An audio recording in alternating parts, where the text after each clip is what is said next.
wanaagsan idinlahaantiinba kuna soo dhowaada garaad koriye sheeko ku saabsan waayaha iyo walbahaarka adduunka mawalada dhallaanka cashare iyo cilmiye aad wax badan ka baran karto ayaad kala socon kartaa haddii aad si joogta ugu xidhanto janal aqooneedka garaad koriye ma isweydiinaysaa sababta ay gabadhan yidhi xilliga habeenbadhka ah kelideedu taagan tahay ayagan cidlada ah maxayse tahay sababta ka dambaysa inay xidiguhu soo daateen haddii labadan su-aaloodba aad isweydiinayso doonaysana inaad ogaato waxa ka dambeeya ku soo dhowow garaad koriye uu ka bogo sheekada oo dhammaystiran aan ku bilaabo ee waxay ahayd beri hore ayaa waxaa jiray gabadh yar oo kelideed cidlo mudatay ka gadaal markii labadeeda waalidba ay dhinteen waxay weyday ciddar yeesha geerida waalidiinteed kadibna waxay mudatay leelleel iyo taageero la'aan qabriga iyo xabaasha hooyadeed iyo aabbaheed ayay dul iman jirtay halkaasoo ay ku libdheen wehelkii ugu dambeeyey ay nolosheeda haysatay cidina ma taageeri jirin iyana ma aqoon meel kale ay nolosheeda qabato waxay ku noolayd waxa kulba dadka arka ay siiyaan maalin kastana xabaasha waalidkeed ayay dul iman jirtay way ka dul ooyi jirtay waxayna saari jirtay ubax ma aqoon manaysan aqoon sababta ay uga tegeen may lahayn gabadhan yari guri ay degto iyo sariir ay ku seexato toona inta badanna waxay weheshan jirtay qabriga waalidiinteed waxaa keliyay haysatay waxay ahayd rooti ay siiyeen dad ka naxay baahida daran ee gabadhan yar haysay iyada oo murugaysan ayay iska dhaqaaqday intay allaheeda tala saaratay manaysan aqoon meelay u socoto iyo meel ay ka socoto toona muddo markii ay socotay ayaa waxay ay cidla'a kula kulantay wiil gaajaysan oo baahi darani ka muuqato wuxuu ku yidhi ma isiin kartaa rootida aad wadato gaajo daran ayay haysaa tu naxariis badan ayay ahayd iyo rootigii keliya iyadaba la siiyey ayay siisay wayna isaga dhaqaaqday waxaanu ku yidhi alle ayaan waxsan ku weydiinayaa hare ayay isaga sii socotay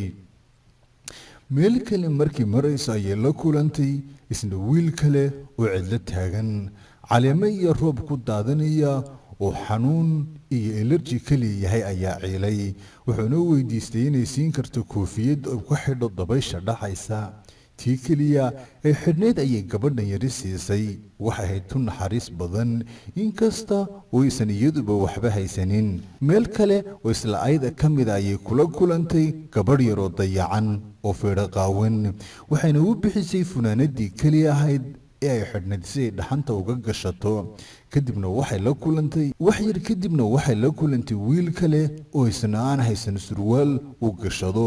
intay ka naxday ayay u bixisay surwaalkii keliya ay gashanayd wax yar kadib isla ayga markii sii socotay ayay haddana goob kaleoo cidla'a kula kulantay wiil yar oo dhaxamoonaya shaar u gashadana aan haysan xilli habeene ayay sii noqonaysay waxayna tidhi kolleyba waa gabaldhac cidina ay arki mayso wiilkan yar ee darxumaysanna aan shaadhkayga u bixiyo kadibna shaadhkii keliya ee ay gashanayd ayay wiilka yar siisay iyada oo qaawan gobolkuna dhacayo ayay iska dhaqaaqday wax yar kadib markii mucjisooyinka intaa leeg ay samaysay ayaa waxa mar keliya soo daatay xidigaha markii ay dhulka soo gaadheenna waxay isku beddeleen dahab sida roobka oo kale u soo da'aya haddiiba ay gabadha yari kor eegtay oo indhaha kala qaadayna waxay aragtay in dhan walba dahab ka daadsan yahay oo gosheeda ka buuxo waxay sidoo kale mar keliya aragtay iyadoo ku labisan dhar xariira oo aysan aqoon meel uga yimi laheed ayay aamintay oo ay tala saaratay wixii keliya haysana waxay siisay dadkii u arkaysay inay iyada ka baahi badan yihiin